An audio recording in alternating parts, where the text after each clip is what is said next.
The road vanished beneath a curtain of dust. Her boots were city-worn and blistered, her fingers wrapped in bandages made from a torn slip. Me, Whitlock, didn't look back, not when the sign for Wickenburg disappeared behind her. Not when her wedding ring, slick with blood from where she'd pried it off, glinted for a second in the Arizona dirt and was lost. She hadn't planned for this. No money, no destination, no name that felt safe to say aloud. But after 5 years of choking on the silence her husband gave her, and 2 nights of bleeding in secret, planning had given way to pure instinct. She walked until the sky opened into a sprawl of red mesas and the world thinned out. Her past was a shadow behind her, and the future was a lie she hadn't yet told. By the third night she couldn't feel her feet. Her vision curled at the edges. She passed a wooden gate marked with iron symbols, half-burned, unreadable, and a stretch of land that seemed too wide to belong to anyone. But the cattle fence ran sure and strong across the hill, and beyond it a house sat like a stone settled deep into the earth.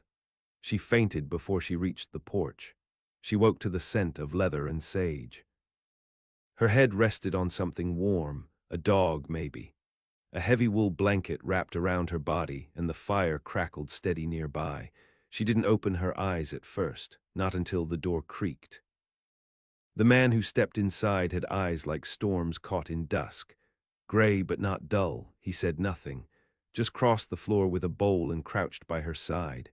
"You got a name?" he asked after a moment, voice low and slow as a rifle being cocked. Me blinked, her throat burned when she tried to speak. "Don't have to tell me," he said. He set the bowl down. "You're safe here, that's all you need for now." She watched him in the flickering light. Calloused hands, sleeves rolled to elbows, a scar that curved up from his jaw like a stray lash. He wasn't young, but he moved like someone who knew his bones and could still break another man with them. "How long can I stay?" she rasped. "As long as you don't bring trouble," he said, and something in the way he stood told her he knew trouble intimately. His name was Elias Boone, and the ranch was his. He had 3 ranch hands who kept their distance, and a border collie named Nellie who curled beside me like she'd chosen her. The house was old, built before the war, with thick walls that kept the heat in and the noise out. It sat on 1,000 acres of scrubland and memory, and me could feel the weight of it in the floorboards. The first week she didn't ask questions. She helped where she could, folded linens, gathered eggs, kept to herself. Her bruises faded from purple to yellow, then vanished. But some things stayed sore, deeper than skin. Elias never asked where she came from. He offered her chores, pay in coins and meat, and one locked door at the end of the hall that he told her not to worry about. The hands called her the quiet one when they didn't think she was listening. That was fine, better quiet than missing. One morning she woke to the sound of hooves. A stranger had arrived, suit and mustache, clean boots that didn't belong on a ranch. Me stayed in the pantry, heart pounding against the wooden shelves, listening. "You seen a woman, late 20s, maybe 30, brown hair, might be hurt." The voice was clipped, too sure. "Plenty women look like that," Elias said. "She's mine." "I mean, she's my wife." "You lose her?" Elias asked. The man didn't answer. Me held her breath as his boots scraped closer to the pantry. "You law," Elias said, not moving. The man hesitated. "I got rights. I didn't ask that." Me pressed her palm over her mouth. "You think I'd taken a man's wife without knowing his name, his sins, his smell on her?" The stranger didn't answer. He left by sunset. That night Elias brought me a knife. "You don't owe me gratitude," he said.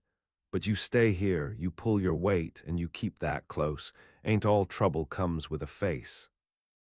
Me took the blade. Her hands shook, but not with fear.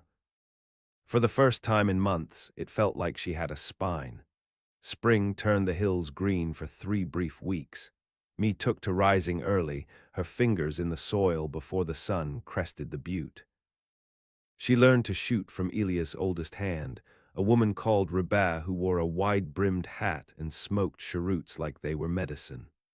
Me kept to her silence, but her eyes watched everything. The way Elias limped when the cold came, how he sometimes sat by the locked room for hours without moving. By summer, me could saddle a horse, stitch a wound, and kill a rattlesnake without flinching. But she still dreamed of hands around her throat. One night, thunder cracked overhead. Me stood in the doorway and let the rain hit her face. Elias stepped beside her, quiet. "You think he'll come back?" she asked, not looking at him. "Not if he knows what's good for him. And if he does, then he'll learn." Me didn't flinch when Elias' fingers brushed her shoulder. She didn't lean into it, either, but the contact sat with her like a secret. Something tender, something earned. The ranch was not a paradise. The work was hard, and the past lived in every nail.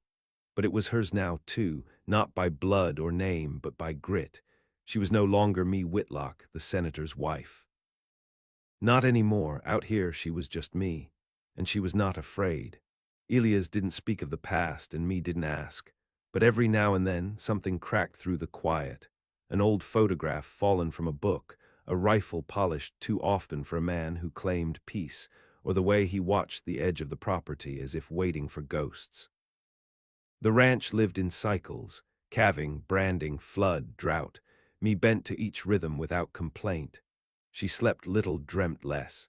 It was in the stillness between chores that her mind stirred most, the quiet moments in the barn or when her hands were deep in water, scrubbing until her skin wrinkled. One such day she found the locked door open. She didn't mean to go in. The wind had pushed it wide, just a little, enough to show the corner of a bed, unmade, dusty. A child's boot stood beneath the window. A doll slumped on the shelf with one glass eye missing. She stepped in slow, breath-catching. There were drawings on the wall, horses, stick figures, suns with thick rays. A name was etched into the wooden bed frame, Lee, burned in with a nail. She backed out before Elias found her, but that night he stood on the porch long after dark, staring toward the hills. He didn't speak when she joined him, just passed her his flask. "She was 7, he said finally, took sick. Her mother left before she could bury her." Me didn't respond. He wasn't asking for sympathy. He was naming the wound. "I didn't mean to see it," she said. "I know." He drank deep. "Doesn't make it hurt less." The next morning, me hung her own washing beside his. She hadn't done that with anyone before. Elias noticed, but didn't comment. Mid-July brought heat like punishment. One of the water lines cracked, and Elias rode out to fix it himself. He came back with blood on his shirt and a bite low on his leg. Rattler got him through the boot. Rebab burned the wound clean while me held him down. He didn't scream, but he passed out twice. That night me sat by his bed. The others stayed away, whispering. The ranch couldn't run without him. "You ain't meant to watch me this way," Elias said through cracked lips. "I wasn't meant for a lot of things," she replied. "Yet here I am." His fever broke 3 days later, but he didn't return to work. He watched from the porch, carved wood with a pocket knife, spoke little. So me took charge. She gave orders, drove the cattle to the east pasture, bargained with the supplier in town for feed. When one of the hands made a crude joke, she broke his nose with the butt of her rifle. He left the next morning without collecting pay. The ranch held its breath, then it shifted, accepted her. Elias watched her differently after that, not as a guest, not as a woman to be shielded, as someone who had proven herself on his land. When the first autumn frost came, he handed her a silver spur. "You earned it," he said. She didn't ask what that meant, just took it and wore it without ceremony. One night she found him sitting by the creek where the cottonwoods bent low. He held a letter. It was creased, handled too many times. "She's dead," he said. "Lee's mother died in Kansas, some drunk thing. I got word from her brother." Me sat beside him, the cold seeping through her skirts. She didn't ask if he mourned. She could see it in the way he held the letter, like something too light to anchor grief but too heavy to burn. "You hate her?" she asked. "I tried," he said. "But hate needs fuel. I ran out years ago." Me said nothing, just stared at the water. "My husband would kill me if he could," she said, not for the first time, but louder this time, more certain. "He'll try again." Elias looked at her, long and hard. "Then we make sure he doesn't get close enough." It wasn't a promise of violence, it was an oath of vigilance. A truth shared between two people who had lost too much to let the world take more. That winter, Me moved her things into the main bedroom, not because Elias asked, because it was cold and the wind clawed through the shutters at night, and she no longer flinched when she saw herself in the mirror. He never touched her without permission, never reached for her when she turned her face away. And slowly, over weeks, she stopped turning. They did not speak of love, they didn't need to. Love was in the saddle cinched tight for her before dawn. In the extra cup of coffee set beside her plate, in the way Elias rolled to face her in his sleep, not touching, just there, just breathing. One day, Me asked him what he thought heaven looked like. He just shrugged. "Maybe it's quiet. Maybe no one wants anything from you." She smiled. "Then maybe I'm already there." But peace never lasts. In the spring, a telegram came to town. The sheriff rode out to the ranch, face drawn. "Man in Phoenix asking about a missing wife," he told Elias. "Describes her right down to the scar on her neck, said he's coming this way." Me didn't run. She stood on the porch, the same porch where she'd first collapsed, and sharpened her blade. Her hands were steady. Elias came beside her holding a shotgun. "This time," she said, "I don't need someone to save me." Elias didn't answer, just chambered around. The sky above them split with the cry of hawks. In the distance, dust stirred on the road. The dust plume cut west across the flat like a wound refusing to scab. Me watched it narrow, hardening into the shape of a wagon, black-covered, drawn by a mule with ribs like a washboard. A man rode beside it, not atop. He wasn't hurrying, that told her more than words. She stood with the rifle slung over her back, a knife on her hip. Her shoulders were square, boots planted wide in the dirt. Beside her, Elias didn't move. His eyes were hooded, not fearful, not yet. "He's alone," Elias said, finally. "For now," Me replied. The man stopped 100 yards off, called out with a hand raised as if that might sweeten the stink of violence that clung to him. "Me," he said, no last name, no apology. She didn't move.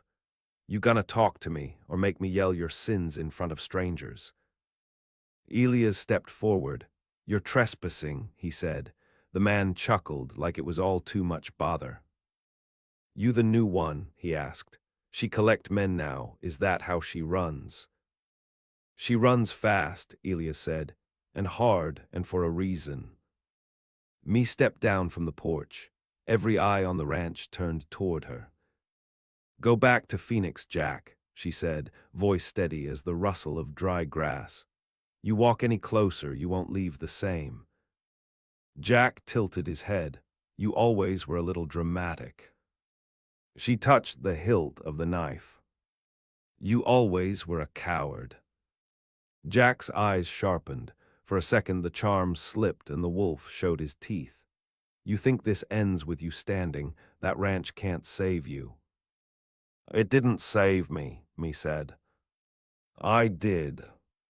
He moved then fast, but not fast enough. The flash of steel came from his hip, but the shot never landed. Elias fired first. Jack's hat flew off, split at the crown. The mule brayed and bolted. Jack staggered, eyes wide. Blood ran from his ear. "I'll be back," he gasped. Me stepped forward and aimed. "Not if I see you first." He ran. The sheriff came that night, called by the sound of a single bullet slicing through twilight. Elias told him what happened. The sheriff looked at me with a strange kind of respect and didn't ask for details. "You're still legally married?" he asked. Not anymore, me said. The sheriff nodded and spat into the dust. Well, if he comes back, it's trespass, or worse. You got every right to defend yours. Ours, she thought, not just mine. Ours. Me slept beside Elias that night but didn't close her eyes until near dawn. She knew it wasn't over. Jack had tasted something he couldn't swallow. Her defiance, her refusal, it would stay with him like a rot in the gut. Men like that didn't heal, they infected. The ranch braced, weeks passed, then months. Me dug deeper into the land. Planted squash and beans, learned to trap coyotes, kept a pistol under her pillow. She read Elias' books when sleep wouldn't come, dusty Civil War volumes, journals by dying outlaws, maps from before the territory had a name. Elias taught her how to weld. You planning something? He asked one evening, eyebrows raised. I'm surviving, she said. He didn't smile, but his eyes warmed. Then we do it together. They built a smokehouse in spring. Me learned to salt meat, to cure it with herbs from the slope where the wild thyme grew. She stopped jumping at loud noises. She started laughing again, but only in private, soft bursts that startled her at first. One day, Elias took her to the canyon. He never brought anyone else. They rode early, before heat stitched the sky. The canyon opened like a secret, red walls carved by time, not tools. He led her to a spot where the wind sang through a crevice, and there he told her about the war. How his brother died in Tennessee, how the blood never washed out of his uniform, how he couldn't go home because there was no home left. Then I found this land, he said, and I stayed. She took his hand and squeezed. I know that feeling, she said. Staying because leaving means letting go of the one thing that didn't lie. They rode back at dusk, silent but not alone. Later that week, she found a letter buried in one of Elias' drawers, addressed to her, unsent. He'd written it after that first winter. The words were plain but true. If you ever want to go, I won't stop you. But know this ranch is yours if you want it. You earned it, same as I did. And I won't forget how you looked that first night, half dead, still proud. She didn't mention the letter. She just built more fence, mended more cloth. Started humming to herself in the barn, but the peace grew heavy, like air before a storm. The ranch dog started barking at nothing, long howls at midnight. Someone left a boot print by the riverbank, too fresh. Me didn't tell Elias. Not yet, not until she was sure. That night she sat in the barn and sharpened her knives. When she looked at her reflection in the blade, she didn't see a wife. She saw a survivor, and survivors don't run twice. The print by the river wasn't made by a ranch boot, too clean at the heel, too shallow in the mud for anyone used to working the land. Me found it early, just as light cracked through the cottonwoods. She knelt beside it, fingertips brushing the edge. A single boot print, but fresh, directionless, like whoever left it didn't want to be tracked, just seen. She stood slowly, scanning the trees. No birds, no breeze. Just a stillness that didn't belong. At breakfast, she told Elias. He set down his coffee and didn't speak, just stared through the wall like it was transparent. Rabat rode out an hour later with a rifle strapped to her back.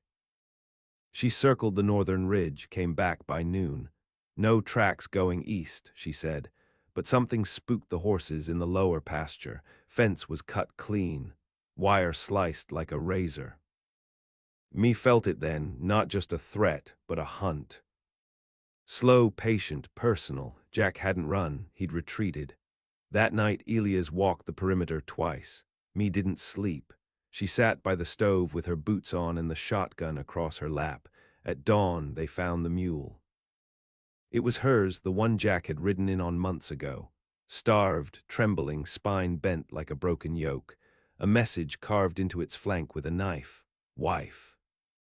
Me turned away before Elias could see her expression. It wasn't fear. It was fury. He was playing with her, making the land bleed around her before aiming for the heart. She rode into town with Rabat that afternoon. They bought more ammunition, extra locks, a second lantern. Me visited the blacksmith alone, asked about a particular length of chain and a hammer-weight padlock. She didn't explain. The blacksmith didn't ask. On the ride back, Rebath finally spoke. "You sure you're ready?" "For what?" "To kill the man who made you this." Me didn't answer at first. She gripped the reins, felt the worn leather bite back. "I don't think he made me," she said. "I think he just revealed what was already there."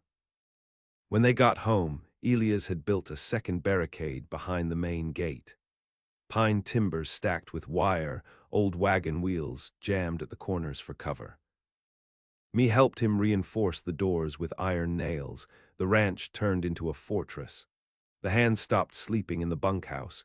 They took turns on watch, but days passed, then weeks, no sign. Me started hearing things in the night.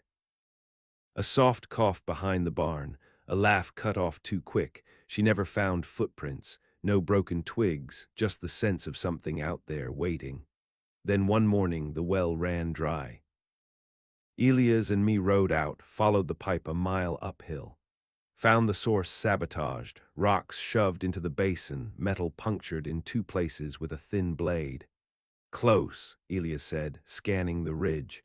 Me knelt beside the basin. Her fingers came away red, blood mixed with the water, not animal, too thin, recent. Jack was bleeding. That meant he was either careless or getting desperate. That night, Elias pulled a small wooden box from under the floorboards.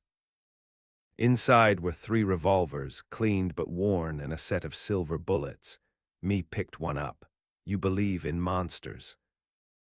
Elias shrugged, "Not the kind with fangs." She chose the shortest-barreled gun and tucked it into her waistband. They set traps that week. Steel snares along the creek, sharpened stakes beneath the windows, tripwires strung near the horses. But it was Me's idea to bait him. She took Elias' coat, smeared it with blood from a rabbit, and hung it from the fence where Jack would see it. Then she waded out in the brush, rifle across her lap, spine against a rock. The wind shifted just before dusk. She smelled him before she saw him. He came limping through the brush like a ghost walking on splinters. Face gaunt, clothes torn, but the eyes were sharp, too sharp for a dying man. He saw the coat and smiled. Then he turned fast toward where me crouched. "You still think you're hard," he called, voice cracking like ice on a creek. "You still think you can survive without me?" She didn't answer, just raised her rifle. "You won't shoot," he said, "because you remember what I was. You loved me once." "No," she said, and her voice didn't shake. "I feared you." "That's not the same." He took a step forward. The trap snapped. Steel jaws clamped onto his ankle. He screamed, went down hard. Me stood, walked toward him with the rifle lowered but ready. Jack clawed at the trap. Blood spurted between his fingers. "You set me up," he gasped. "No," she said, "you walked into it." He looked up then, eyes wide and wild. "You ain't the woman I married." "You're right," she said. "She died the first time you hit her." Behind her, Elias emerged from the dark, shotgun cradled. Jack's mouth opened. No words came. "Let him die slow," Elias said. Me stared down at the man who once owned her, who branded her silence with bruises, who dragged her back with words and knives. She pulled her blade, no sound but wind. When it was done, she sat in the dirt, breathing hard, not shaking, not crying. Elias knelt beside her, didn't touch her, just waited. "You okay?" he asked finally. She nodded. "I think so." He looked at the blood, the trap, the sky overhead. "You sure?" She turned to him, met his eyes. "I'm not his wife anymore," she said. "I'm mine." They buried Jack at the far edge of the property, in a patch of hardpan where nothing grew. No marker, no prayer. Elias dug the grave while me stood back, watching the sun rise behind the distant ridgeline. When the last shovelful hit the earth, she stepped forward and packed the dirt with the heel of her boot. No ceremony, no words. You don't have to stay, Elias said later, his voice low. I know, she replied. The days after were thick with silence. Not tension, but something heavier, like the land itself had taken a breath and didn't know what to do with it. Me returned to work before the others did. She milked the goats, repaired the fence posts along the southern edge, took inventory of the pantry. Rubag gave her space. The hands moved quieter around her, no longer out of pity but respect. Me wasn't a shadow anymore. She was a presence. The first storm came early that year. Rain swept in sideways, the sky black with churned ink. Elias found her out in the corral, dragging buckets. You trying to drown? He asked. Trying to finish, she said. Not used to leaving things half done. He took a bucket without asking and walked beside her. That night they watched the lightning split the mesa from the safety of the porch. She leaned into him for warmth, and this time he reached for her hand and held it. You still thinking about leaving? He asked. Me shook her head. I was always running to something, she said, just didn't know it. The ranch settled, not into ease but into rhythm. Me grew leaner, her shoulders strong. Her face browned in the sun, and her hands became tools as much as limbs. She learned to predict storms by scent, to ride without stirrups, to read a man's intention in the way he touched his hat brim. The townsfolk began to notice her, too. They stopped calling her the girl Elias took in. They started calling her the woman with the quiet rifle. She became a name in the mouths of traders and drifters, someone not to be crossed, someone who kept her land and bled for it. One afternoon, a boy rode up from the east, barefoot, no older than 12, with hair like dirty straw and a black eye swollen shut. He collapsed off his horse before they reached the gate. Me carried him inside, cradled him like she'd once done for herself. The boy woke gasping, asking for his sister. Said they'd run from a man with fists and fire in his teeth. Said the girl was hiding downriver, waiting for him to come back with help. Me didn't hesitate. She saddled her mare, checked her pistol, and rode. Elias followed, no words needed. They found the girl that night, curled beneath a cottonwood, face bruised and dress torn. Me wrapped her in her coat and held her tight. The man who hurt them never saw the dawn. No one in town asked where he'd gone.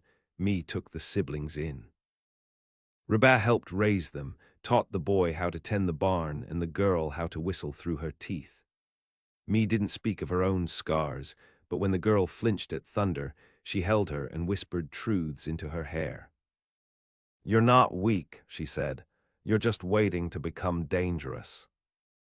The girl believed her, and slowly me saw herself in the girl's stubborn spine and the boy's silent, watchful eyes. Elias came to her one night as she sat by the fire, the children asleep in the loft. He placed something in her lap, a deed, the ranch's title signed over to her. She looked up, stunned.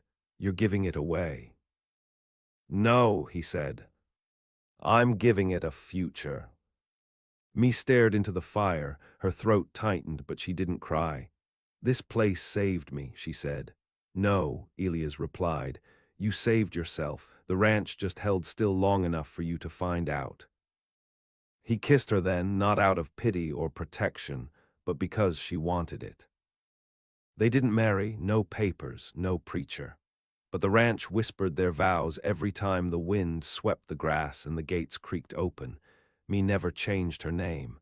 She didn't need to. She'd already buried the one that didn't fit. By the time the snow reached the canyon rim, me had grown used to the sound of children laughing. It was strange at first, too soft, too alive for a place where silence had always ruled. But the boy, Caleb, had taken to ranch life like a seed in good soil. And his sister, Elsie, though quiet, was never far from me's side. She followed her through the chores, copying her movements, asking nothing but learning everything. Me taught her how to shoot, not with fanfare or encouragement, just steady instruction in the dry field behind the barn.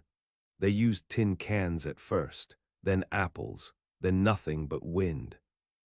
She's got your eyes, Rabah said one morning, nodding toward the girl. Me didn't answer, didn't need to. Spring thawed the ground hard and fast. Rivers swelled and the hills bloomed sudden, short-lived. Me took the children into town for new boots, and when the shopkeeper called her Mrs. Boone, she didn't correct him. Elias had heard the name once and raised an eyebrow. She shrugged. Let them call me what they want. I know who I am. They lived without fear now, but not without caution. Me still checked the locks before bed, still slept with a blade tucked under the mattress. Not because Jack might return, he wouldn't, but because safety was a myth, and she no longer believed in myths.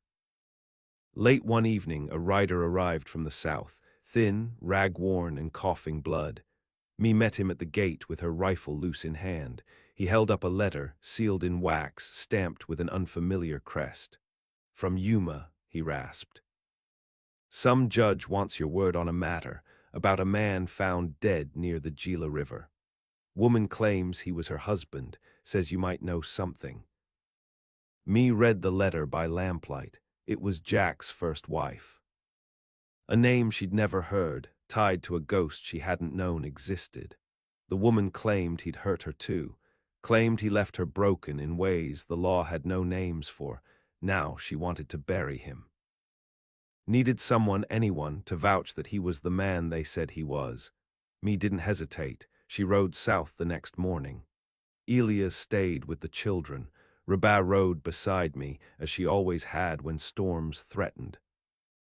They found the woman in a crumbling adobe house, 3 miles from the Gila, thin, silver-haired, shoulders bent from years of flinching. You're her, the woman said, the last one. I'm the one who finished it, me said. The woman cried when me handed her the ring, not out of grief but relief, like some curse had finally lifted. Me stayed one night, then left at first light. The ride back was quiet. Rabah didn't press. Halfway home, they camped by an old trail marker. Me stared at the fire, thinking of names, of what it meant to reclaim something that had only ever been used against you. I don't regret it, she said suddenly. Good, Rabah replied. I'd be worried if you did. Back on the ranch, spring turned to early summer. The children grew taller.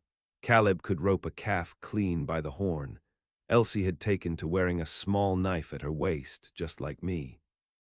When a traveling preacher passed through and asked if they were a family, me looked to Elias, then the children. Yes, she said, we are. Later she found an old trunk in the barn, one of Elias from before. Inside, tucked beneath canvas and books, was a photograph, faded, almost bleached out by time. A girl, maybe 7, smiling from the porch me now swept every day. Lee, the lost one, me left the photograph out that night. Not in a frame, not on display, just where Elias would find it. He didn't speak when he saw it, just nodded once. Then placed it in the center of the mantel, above the fire. Summer brought travelers, wanderers, rumors. A man came through whispering of lands to the north where gold still ran in creeks. Another told tales of war in far countries. Me listened, nodded, but never asked for details. She was done chasing fortune, done fleeing shadows. One night Elias asked her what she'd do if the ranch burned to ash. Start over, she said. With you, with them. It's not the land that made me strong, it's what I did on it.